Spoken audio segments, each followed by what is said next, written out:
સાલો તાના પ્રસંગની અંદર પરમ પૂજ્ય સદગુરુ જોગી સ્વામીની વાતો સાક્ષાત સવિતા ભાગ 1 કિરણ 84 પૂરે પૂરો 84નો ફેરો મટી ગયો આજે. 84 કિરણ છે ને, કેટલા ફેરા છે?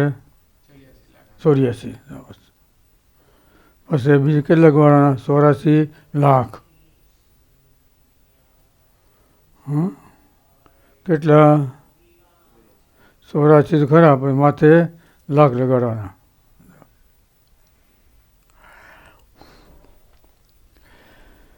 માણેકવાળા વજુભાઈ પ્રશ્ન કર્યો, મારે મુક્ત કે સ્થિતિ થવું હોય તો શું કરવું પડે? શું આવ્યું કયો જી? જેવું ભણાવનાર હોય એટલું ભણાવે અને જેવું ગુરુમાં દૈવત હોય એવું શિષ્યમાં આવે. બરાબર અર્પે તો બરાબર. એટલે મુક્ત કે સ્થિતિવાળા થવું હોય તો પહેલું પગથિયું શું? આપણે ભગવાન અને મોટા વડીલ એને આપણું પોતાનું મન સોંપી દેવાનું. બરાબર ને? મન અર્પણ કરે, પછી ગુરુ છે એ દિલ ખોલી અને પછી વાત કરે. વાસળું છે, ગાયને મન મૂકીને ધાવે તો ગાય પારસો વાળે.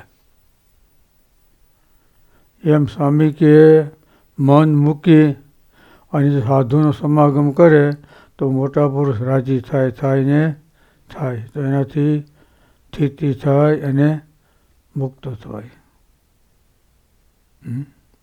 શેનાથી? મટીરિયલ શું? આપણું મન હોવાનું. પછી કારીગીરી, એનો આશીર્વાદ. પછી એનું ફળ, હેતુ, સ્વરૂપ અને ફળ. આપણું મન મૂકવું, મૂકીને વળગવું, એ મટીરિયલ કહેવાય. પછી એમાંથી મન અર્પણ કર્યું એ. પછી એની સ્થિતિ, તે દરેક કાર્યમાં હેતુ, સ્વરૂપ ને ફળ હોય. કારણ કે અમારે મુક્ત કે સ્થિતિવાળું શું કરવું પડે? તો સ્વામી કે પહેલાં મનનું ધાર્યું છોડવું પડે. પછી ભગવાનને સંત જેમ કે એમ કરવું પડે, તો એ મુક્ત અને સ્થિતિની બે પ્રાપ્તિ થાય. બીજું, આજે ભાદરવા સુધી પૂનમને પડ્યો હશે. એટલે વસનામત છે આજની તારીખનું મધ્યનું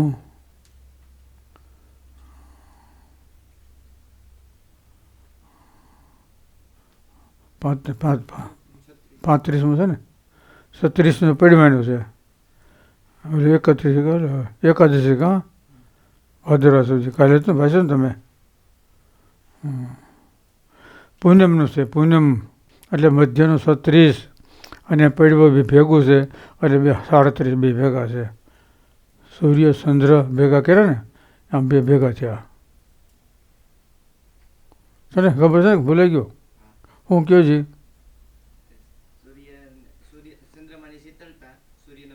હા બસ.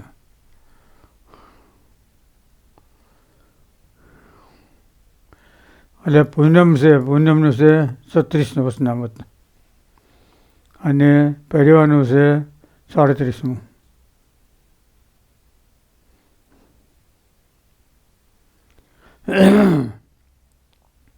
ભગવાનનો ભક્ત હોય એ જંતર મંત્ર નાટક શેટક દોરા ધાગામાં કંઈ બંધાય નહીં, પ્રતીતિ આવે નહીં. અને જો એમાં પ્રતીતિ આવે તો ભગવાનનો ભક્ત કહેવાય નહીં. મહારાજ કે ખરેખરા ભગવાનના ભક્ત ઝાઝા હોય નહીં. અને ખરા ભક્ત તો કાળિયાણી ગામમાં માસા ભક્ત હતા. સત્સંગ થયા મોર, ભગવાન સ્વામિનારાયણ એનો સંબંધ થયા પહેલાં માર્ગીના પંથમાં હતા, છતાંય એમાં નિષ્કામ્ય વર્તમાનમાં ફેર પાડવા દીધો નહીં. પોતે બાળ બ્રહ્મચારી. પોતાને ઘેરે કેમિયારો આવ્યો, તમને કે તમે સદાવતી છો, ભક્તો છો, અરે તમને સહાયરૂપ તાંબામાંથી પિત્તળ કબજો કરી દઉં, અરે તમે વાપર્યા કરો, ખૂટે નહીં. પછી મહારાજ કે એને લાકડી લઈ અને ગામ બહાર કાઢી મૂક્યો અને એમ કીધું, મારે ભગવાન સ્વામિનારાયણ સિવાય બીજે કોઈ ઈચ્છા નથી. જો સત્સંગ થયા મોર આવી સ્થિતિ હતી. બોલો, માસા ભગત કારિયાણીના વસ્તા ખાસર એના ભાઈના દીકરા હતા. કારિયાના બે વસ્તા ખાસરના વસનામત છે, માસા ખાસરનો નહીં, કારિયાણી છે ને એ જો.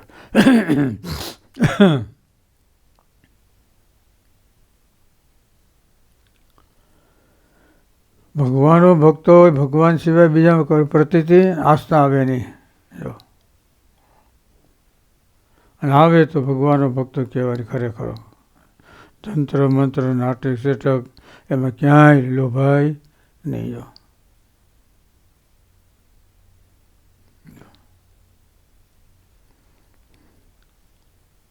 ક્યાંય ન લોભાય. જો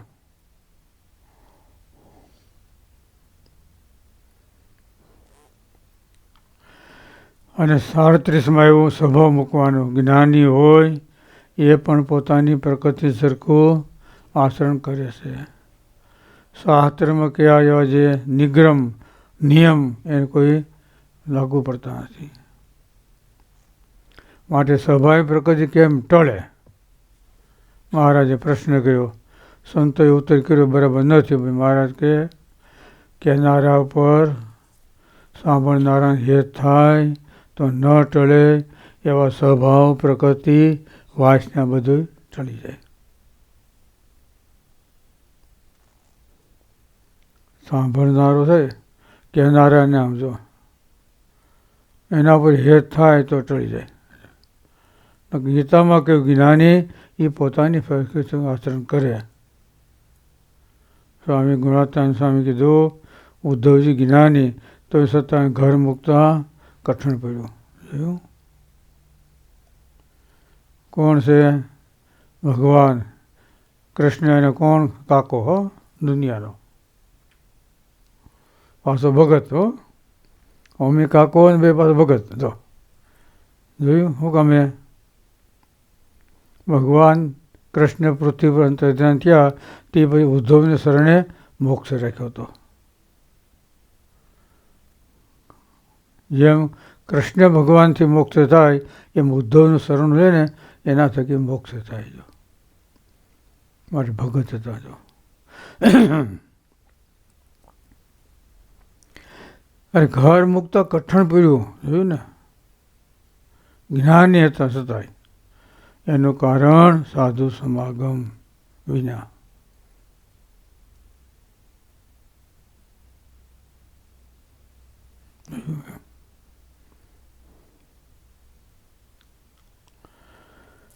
એમ થયું, સમજે ને? માસા ભક્ત કહેવાતા, ખબર ને? જોયું?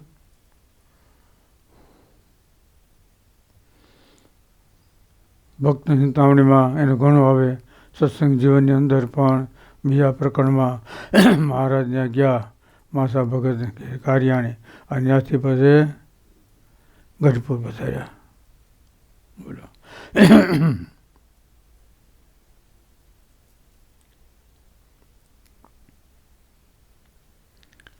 એટલે જ્ઞાની એ પણ પોતાની પ્રકૃતિ સુખ આચરણ કરે. શાસ્ત્રે કયો નિયમ એને અડે નહીં. મારે સ્વાભાવિક પ્રકૃતિ કેમ ટળે? તો કહેનારા ઉપર સાંભળનાર હેત થાય તો ન ટળે સ્વભાવ પ્રકૃતિ વાસના જે કોઈ ટળી જાય.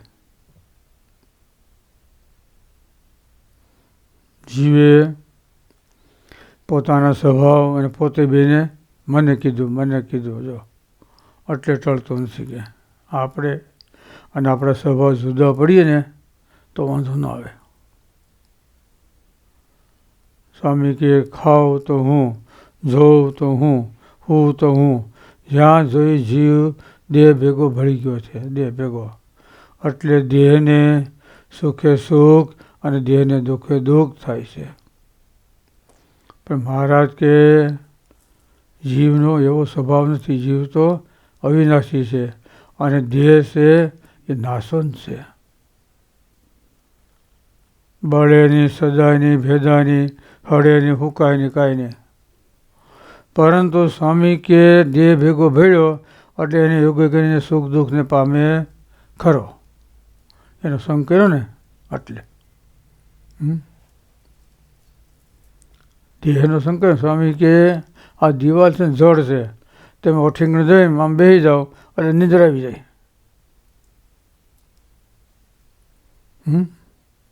આ ઓઠીંગણ નિદ્રાનું કારણ શું ખબર છે ને? આ જળ છે એટલે આપણે જળ બનાવી દઈએ આમ, પછી ચૈતન્ય ન કરે. દૈવી દૈવી કરે, આસુરી આસુરી કરે. હવની નાથ હવ વધારે ને, હવની નાથ હવ વધારે. આ ભૂત નથી વધારતા. બસ વળી કયો જી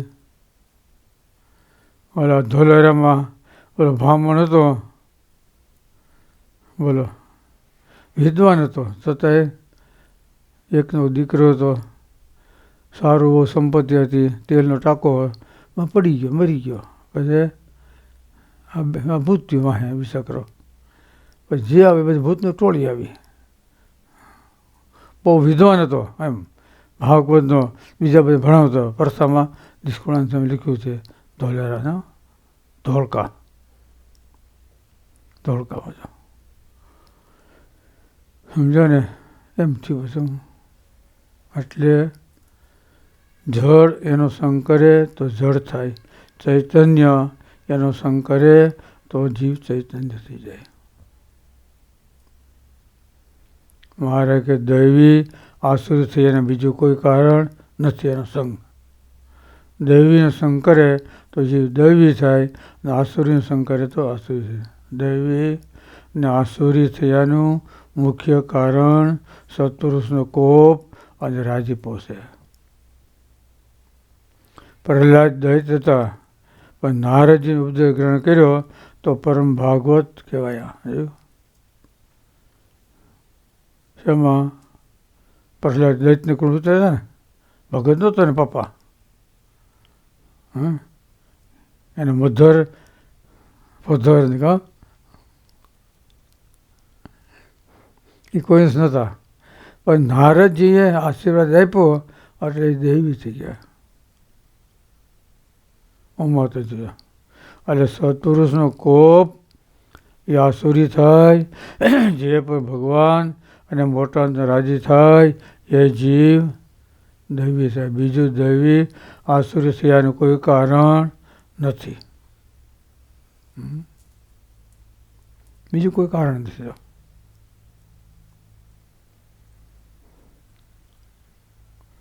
બીજું કોઈ કારણ નથી ઈચ્છે. જો એટલે ઉદ્ધવજી જ્ઞાની છતાંય પણ એને ઘર મૂકતા કઠણ પડ્યું. અને ગુણાતાન સ્વામી કે આજ ભગવાન સ્વામિનારાયણ પ્રત્યક્ષ બિરાજે છે. એને પ્રતાપે કરી 20-20 વર્ષના સંસાર છોડી અને સાધુ થવા આવે છે. આ સ્વામિનારાયણ ભગવાન એનું પ્રત્યક્ષપણું છે. આ એનો મહિમા, આ એનો ચમત્કાર, આ એનું ઈશ્વરીય સામર્થ્ય જે કહીએ. ઓલા એકને કઠણ પડ્યું અને અત્યારે ખટારા બંધ આવે જો. બસો ભરે ભરીને આવે જો. તેનું મુખ્ય કારણ ભગવાન સ્વામિનારાયણ એનો આશીર્વાદ પંજા, ડબલ પંજો. વાહ પ્રભુ વાહ, આશીર્વાદ છે ને.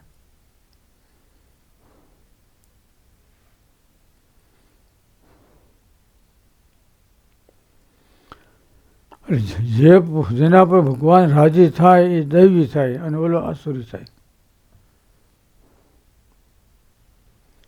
અંતરમાં શું છે?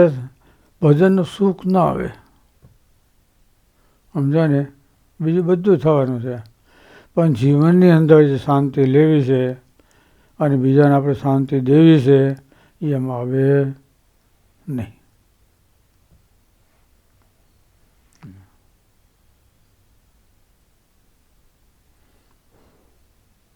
એમ થાય જો.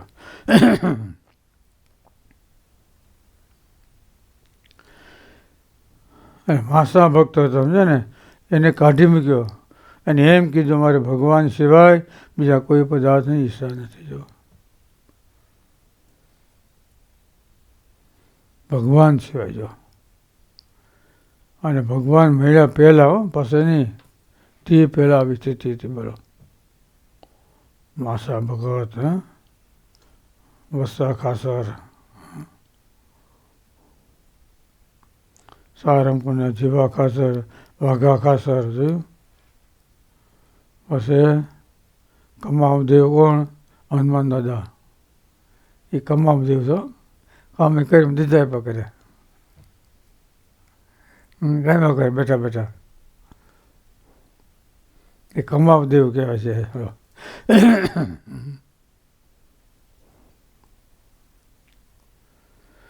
આજે આપણે ભાદરવા સુધી પૂનમ, અને ભાદરવા સુધી પડ્યો, આ બે તિથિ ભેગી છે અને બે મિશ્રણ છે.